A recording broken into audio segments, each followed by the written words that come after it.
a lei de licitações e contratos, ela traz regras gerais. Só que quando você vai esmiuçar, você precisa de algumas coisas, porque a lei de licitações e contratos, ela não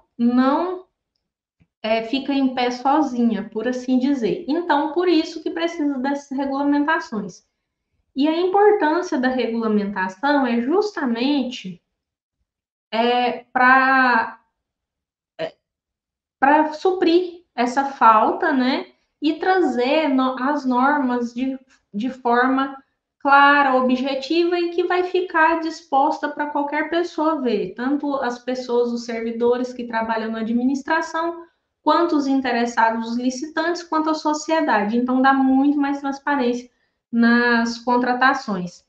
E vale destacar, pessoal, que o governo federal, a União, ela regulamentou, e os entes municipais, estaduais, as autarquias, enfim, todo mundo que contrata com dinheiro público pode utilizar os normativos da União. Só, pessoal, deixa eu só interromper o compartilhamento aqui para eu conversar com vocês, olhando para vocês. Só que tem um detalhe muito importante, que é o seguinte: a União, os normativos da União foram pensados para a estrutura da União.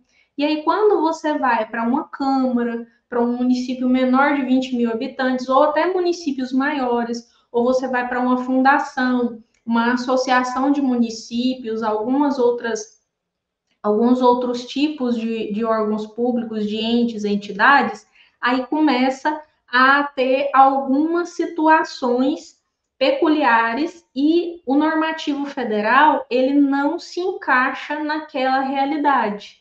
E aí precisa regulamentar, certo? Então, dando sequência aqui, primeiro tema, vamos falar do primeiro tema que precisa ser regulamentado, tá? Os primeiros temas, né? Aqui eles estão com uma juntos, porque a previsão deles legal, se você olhar aqui, ó, a previsão de que eles necessitam ser regulamentados tá no artigo 8º, parágrafo 3º, que diz que a atuação do agente de contratação, da comissão de contratação, dos fiscais gestores de contratos, da equipe de apoio, ela deve ser essa atuação, ela deve ser regulamentada. Por quê? Mas por que regulamentar o tema agente de contratação e equipe e pregoeiro? Primeiro, para definir as responsabilidades, as atribuições e elas serem claras e evitar erros e atrasos. Um maior profissionalismo, né? A comissão de contratação vai estabelecer critérios de como escolher esses membros dessa comissão, vai definir o funcionamento. Por exemplo, uma regra de funcionamento: quando houver divergência no voto, que algum membro não concordar, como que isso vai funcionar? Isso vai estar no regulamento. A questão da fiscalização de contratos também, a gestão também. E, pessoal, e as grandes perguntas que a gente precisa responder nesse caso, quais são as grandes perguntas? Quem pode? Quem pode exercer essas funções? Como vai exercer essas funções? Como fazer, né? Outra grande pergunta: quando fazer? Não é? E outra: qual o limite da minha atuação? Até onde eu posso ir? Até onde eu não posso ir? Quais as minhas obrigações? Isso tudo, pessoal, vai estar disponibilizado, vai estar no seu regulamento. O regulamento nada mais é do que a bula de como você vai fazer, exercer as suas funções.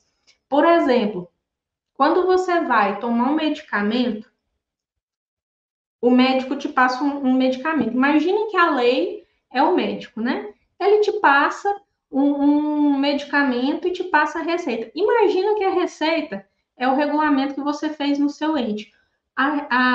Não, imagina ali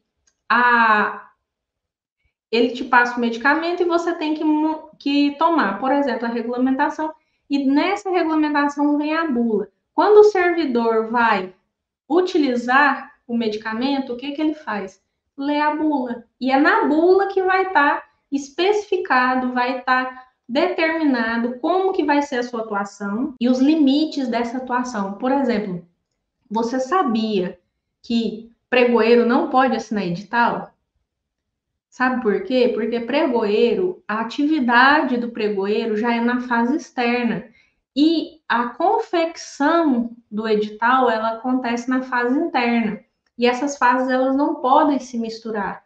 E aí, isso vai estar no seu regulamento. Por isso que é importante regulamentar, certo? Dando sequência aqui. Primeiro tema, agente de contratação, comissão de contratação, fiscal e gestor de contratos, parágrafo 8º, parágrafo 3º do artigo 8º da nova lei de licitações e contratos. Vamos dando sequência aqui. Segundo tema, segregação de funções. Terceiro tema, itens de consumo comuns e de luxo, pesquisa de preços, ETP, TR e dispensa de licitação. E aí, pessoal, o que é importante vocês saberem sobre esses temas aqui? O porquê vocês vão regulamentar e como que isso vai te ajudar no seu ente para você realmente rodar a nova lei de licitações e contratos. Situação muito importante. Para que serve regulamentar essa agregação de funções? Mitigar os riscos de erros e fraudes nas contratações públicas. É para isso que serve essa agregação de funções, tá? Além disso, ainda serve lá no artigo 169, parágrafo 3º, inciso 2, fala sobre a questão da tendo em vista a segregação de funções, quando for apurar a responsabilidade, então você vai utilizar a segregação de funções para apurar as responsabilidades. Então, é uma faca de dois gumes. Primeiro, você vai dar atribuição, imagina, eu faço o termo de referência. A atribuição de fazer o termo de referência é minha, é da Meirelle, certo?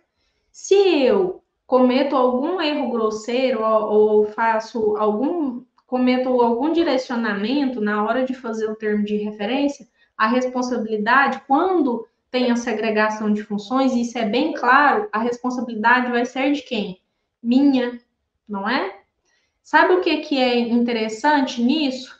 Que você distribui as atribuições, cada pessoa vai saber qual é a sua atribuição, vai saber qual é o departamento, de onde vem, para onde vai, e você vai ter um controle maior, inclusive de gestão na administração pública com a segregação de funções.